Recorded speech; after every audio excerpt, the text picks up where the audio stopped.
নমস্কার বন্ধুরা, সুপ্রিয়া রান্নাঘরে আবারও একটা নতুন পর্বে তোমাদের সকলকে স্বাগত। আজকে কাঁচা কলা ও মুসুর ডাল দিয়ে একেবারে নতুন ধরনের দুর্দান্ত স্বাদের একটা নিরামিষ রেসিপি আমি তোমাদের সাথে শেয়ার করব। রেসিপিটা গরম ভাত, রুটি, লুচি, পরোটা যে কোনো কিছুর সাথে খেতে কিন্তু অসাধারণ লাগে। তাহলে চলো বন্ধুরা, দেখে নেওয়া যাক এই মুসুর ডাল ও কাঁচা কলার রেসিপিটা কিভাবে বানানো হয়। রেসিপিটা বানানোর জন্য এখানে 6টা কাঁচা কলা নিয়েছি। কলাগুলোকে একটা সাইডে সরিয়ে রাখছি। আর এদিকে নিয়েছি 1 কাপ পরিমাণ মুসুর ডাল। মুসুর ডালটাকে 2 ঘন্টা মতো জলে ভিজিয়ে রেখেছিলাম। ডালটা খুব ভালো মতো ভিজে গেছে। ডালটা একটা সাইডে সরিয়ে রাখলাম। আর কাঁচা কলাগুলোকে কেটে নেব, তার জন্য একটা ছুরির সাহায্যে কাঁচা কলা দুটো সাইড এইভাবে কেটে নিচ্ছি। এরপরে মাঝে একটা ফাঁক দিয়ে কলাটাকে কেটে নিচ্ছি। আর এইভাবেই সমস্ত কাঁচা কলাগুলো কেটে নিয়ে আবারও দেখাচ্ছি। সমস্ত কাঁচা কলাগুলো একটা ছুরির সাহায্যে কেটে নিয়েছি। আমি কাঁচা কলাগুলো ছুরির সাহায্যে কেটেছি, তোমরা চাইলে বটির সাহায্যেও কেটে নিতে পারো। এরপর কলাগুলো জল দিয়ে খুব ভালোভাবে ধুয়ে নিয়েছি। এরপরে গ্যাসের ওভেনে একটা কড়াই বসিয়ে গ্যাসটা অন করে কড়াইয়ের মধ্যে দিয়ে দিচ্ছি পরিমাণ মতো জল। আর জলের মধ্যে দিয়ে দিচ্ছি 1/2 চা চামচ হলুদের গুঁড়ো। এবার জলটা যখন হালকা একটু গরম হয়ে গেছে, তখন জলের মধ্যে সমস্ত কেটে রাখা কাঁচা কলাগুলো দিয়ে দিচ্ছি। জলের মধ্যে সমস্ত কাঁচা কলাগুলো দিয়ে দিলাম। এরপরে একটা ঢাকা চাপা দিয়ে দিচ্ছি। ঢাকা চাপা দিয়ে গ্যাসের সিমটা মিডিয়ামে রেখে কলাগুলোকে সিদ্ধ হতে দেব। কলাগুলো সিদ্ধ হতে থাক, আর সেই ফাঁকে আমি ডালটা বেটে নেব। কলাইগুলো বেটে নেওয়ার জন্য এখানে একটা মিক্সিং জার নিয়েছি। এবার এই কলাইগুলো জল ঝরিয়ে মিক্সিং জারের মধ্যে নিয়ে নিচ্ছি। কলাইয়ের মধ্যে কিন্তু জল দিয়ে কলাইটা বাটা যাবে না, জলটা ঝরিয়ে মিক্সিং জারের মধ্যে নিয়ে নিতে হবে। আমি মিক্সিং জারের মধ্যে কলাইটা বেটে নিচ্ছি, তোমরা চাইলে শিলেও বেটে নিতে পারো। এবার এই কলাইয়ের মধ্যে দিয়ে দিচ্ছি কয়েক টুকরো আদা, আর দিয়ে দিচ্ছি 4টে কাঁচা লঙ্কা। কাঁচা লঙ্কা ঝালটা তোমরা যেরকম খাবে সেরকম অনুযায়ী কিন্তু কম বেশি করে নিতে পারো। এবার জল না দিয়ে মিক্সিং জারের ঢাকনাটা বন্ধ করে সমস্ত কলাইটা বেটে নিয়েছি।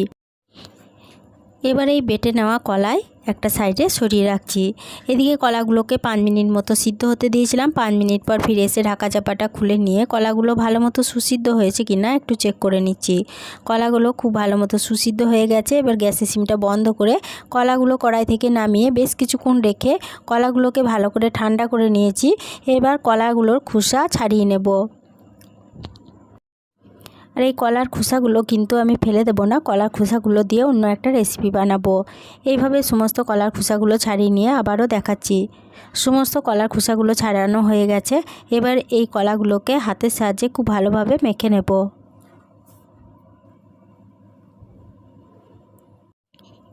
সমস্ত কলাগুলো হাতের সাহায্যে খুব ভালোভাবে মেখে নিয়েছি। এবার এই মেখে নেওয়া কলার মধ্যে দিয়ে দিচ্ছি বেটে নেওয়া সমস্ত মুসুর ডাল। আর এর মধ্যে দিয়ে দিচ্ছি স্বাদ অনুযায়ী লবণ, দিয়ে দিচ্ছি 1/2 চা চামচ ধনের গুঁড়ো, 1/2 চা চামচ জিরের গুঁড়ো, কালারের জন্য দিচ্ছি 1/2 চা চামচ কাশ্মীরি লঙ্কা গুঁড়ো। এটা একদমই অপশনাল, তোমাদের কাছে কাশ্মীরি লঙ্কা গুঁড়ো না থাকলে দেওয়ার দরকার নেই। আর দিয়ে দিচ্ছি ছোটো চামচের 1/2 চা চামচ গরম মশলার গুঁড়ো। এবার এর মধ্যে দিয়ে দেব 1.5 টেবিল চামচ বেসন। এবার এই সমস্ত উপকরণ আবারও হাত দিয়ে খুব ভালোভাবে মেখে নেব।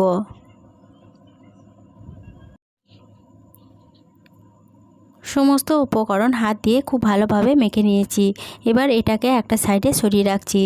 এদিকে গ্যাসের ওভেনে একটা কড়াই বসিয়ে গ্যাসটা অন করে কড়াইয়ের মধ্যে দিয়ে দিচ্ছি পরিমাণ মতো সরষের তেল।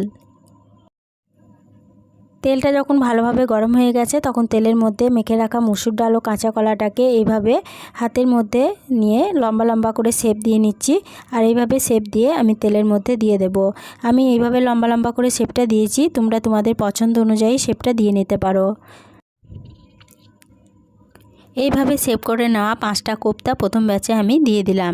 এরপরে বেশ কিছুক্ষণ অপেক্ষা করছি 1 পিঠ ভাজা হওয়ার জন্য। 1 পিঠ যখন ভাজা হয়ে গেছে, তখন এইভাবে উল্টে দিচ্ছি। সমস্ত কোপ্তাগুলোকে উল্টে দিয়েছি। আর এইভাবে উল্টে পাল্টে কোপ্তাগুলোকে তেলের মধ্যে লাল লাল করে ভেজে নেব।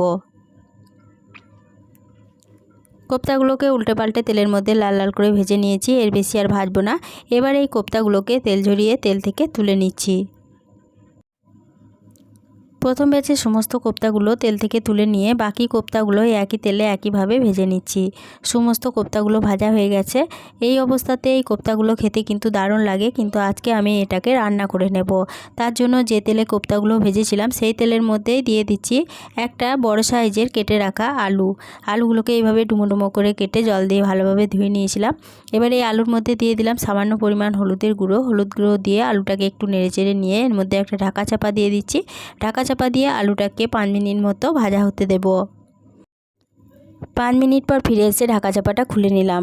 মাঝে ঢাকা চাপা খুলে কিন্তু আলুগুলোকে দুবার নেড়েচেড়ে দিয়েছিলাম। আবারও ঢাকা চাপা খুলে আলুগুলোকে একটু নেড়েচেড়ে নিলাম। আলুগুলো বেশ লাল লাল করে ভাজা হয়ে গেছে। এবার তেল ঝরিয়ে আলুগুলোকে তেল থেকে তুলে নিয়ে ওই তেলে ফোড়নের জন্য নিয়েছি হাফ চা চামচ গোটা জিরে, একটা লবঙ্গ, একটা দারচিনি, একটা এলাচ আর একটা তেজপাতা। ফোড়নটাকে তেলের মধ্যে দিয়ে দিচ্ছি। সমস্ত ফোড়ন দিয়ে দেওয়ার পরে ফোড়নটাকে তেলের সাথে ভালোভাবে ভেজে নিচ্ছি। ফোড়নটা ভালোভাবে ভেজে নেওয়ার পর ফোড়ন থেকে যখন সুগন্ধ বেরোতে শুরু করেছে তখন এর মধ্যে দিয়ে দিচ্ছি 2 চা চামচ আদা ও কাঁচা লঙ্কা বাটা। এখানে আদা ও কাঁচা লঙ্কা আমি একসঙ্গে বেটে নিয়েছিলাম, দিয়ে দিলাম। এরপরে গ্যাসের সিমটা মিডিয়ামে রেখে আদা কাঁচা লঙ্কা বাটাটাকে ভালোভাবে কষিয়ে নিচ্ছি। এটাকে 2 মিনিট মতো কষিয়ে নেওয়ার পর আদা থেকে যখন কাঁচা গন্ধ চলে গেছে তখন গ্যাসের সিমটা একদম লোতে করে দিয়ে এর মধ্যে দিয়ে দিচ্ছি 2টো মিডিয়াম সাইজের টমেটো বাটা, দিয়ে দিচ্ছি হাফ চা চামচ জিরে গুঁড়ো, হাফ চা চামচ ধনের গুঁড়ো, হাফ চা চামচ হলুদের গুঁড়ো, কালারের জন্য দিচ্ছি হাফ চা চামচ কাশ্মীরি লঙ্কা গুঁড়ো। এটা একদমই অপশনাল, তোমাদের কাছে না থাকলে কাশ্মীরি লঙ্কা গুঁড়ো দেওয়ার দরকার নেই। এটার জন্য কোনো রকম স্বাদের পার্থক্য হবে না।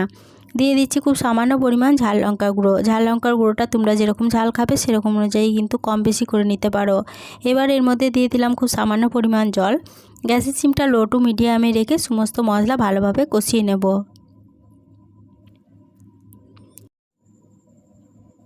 গ্যাসের সিমটা মিডিয়ামে রেখে প্রথমে মশলাটাকে 4 মিনিট মতো কষিয়ে নিয়েছি। এরপরে গ্যাসের সিমটা একদম লোতে করে দিলাম। লোতে করে দিয়ে একটা ঢাকা চাপা দিয়ে মশলাটাকে 2 থেকে 3 মিনিট মতো রেখে দেব। 3 মিনিট পর ফিরে এসে ঢাকা চাপাটা খুলে নিলাম। মশলা থেকে খুব সুন্দরভাবে তেল ওপরে উঠে এসেছে। এবার আবারও মশলাটাকে একটু নেড়েচেড়ে কষিয়ে নিচ্ছি। ঢাকা চাপাটা খুলে মশলাটাকে আবারও 2 মিনিট মতো কষিয়ে নিয়েছি। সম্পূর্ণ মশলা থেকে সম্পূর্ণ তেল ছেড়ে দিয়েছে। মশলাটা মানে খুব ভালো মতো কষানো হয়ে গেছে। এবার এর মধ্যে দিয়ে দিচ্ছি ভেজে তুলে রাখা আলুগুলো দিয়ে মশলার সাথে একটু নেড়েচেড়ে নিচ্ছি। একটু নেড়েচেড়ে নেওয়ার পরে এর মধ্যে দিয়ে দিচ্ছি পরিমাণ অনুযায়ী জল। এখানে জলটা তোমরা যেরকম গ্রেভি রাখতে চাও সেরকম অনুযায়ী কিন্তু কম বেশি করে নিতে পারো। জলটা দিয়ে সমস্ত উপকরণের সাথে খুব ভালোভাবে নেড়েচেড়ে মিশিয়ে নিয়ে এর মধ্যে দিয়ে দিচ্ছি স্বাদ অনুযায়ী লবণ, আর স্বাদের ব্যালেন্সের জন্য দিয়ে দিচ্ছি 1 চা চামচ চিনি। এখানে যেহেতু নিরামিষ রান্না করছি আর নিরামিষ রান্না একটু মিষ্টি মিষ্টি ভালো লাগে, তার জন্য এখানে 1 চা চামচ চিনি ব্যবহার করেছি।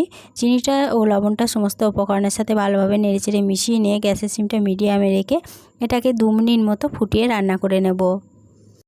2 মিনিট মতো ফুটিয়ে রান্না করে নেওয়ার পরে এর মধ্যে দিয়ে দিচ্ছি ভেজে তুলে রাখা কোপ্তাগুলো। সমস্ত কোপ্তাগুলো দিয়ে সমস্ত উপকরণের সাথে একবার ভালোভাবে নেড়েচেড়ে মিশিয়ে নিয়ে গ্যাসের সিমটা মিডিয়ামে রেখে একটা ঢাকা চাপা দিয়ে দিচ্ছি। ঢাকা চাপা দিয়ে 3 থেকে 4 মিনিট মতো এটাকে রান্না করে নেব। 4 মিনিট পর ফিরে এসে ঢাকা চাপাটা খুলে নিলাম। এরপরে ঢাকা চাপাটা খুলে সমস্ত উপকরণ একবার ভালোভাবে নেড়েচেড়ে নিচ্ছি। এবার আলুগুলো ভালো মতো সুসিদ্ধ হয়েছে কিনা একটু চেক করে নিচ্ছি। আলুগুলো ভালো মতো সুসিদ্ধ হয়ে গেছে। এবার এর মধ্যে দিয়ে দিচ্ছি ছোটো চামচের হাফ চামচ গরম মশলার গুঁড়ো আর 1 চা চামচ গাওয়া ঘি ও গরম মশলাটা সমস্ত উপকরণের সাথে ভালোভাবে নেড়েচেড়ে মিশিয়ে নিয়ে গ্যাসের সিমটা বন্ধ করে দিয়ে আরও 5 মিনিটের জন্য ঢাকা দিয়ে স্ট্যান্ডিং টাইমে রেখে দিয়েছিলাম। 5 মিনিট পর ফিরে এসে ঢাকা চাপাটা খুলে নিয়ে রেসিপিটা কড়াই থেকে নামিয়ে নিয়েছি।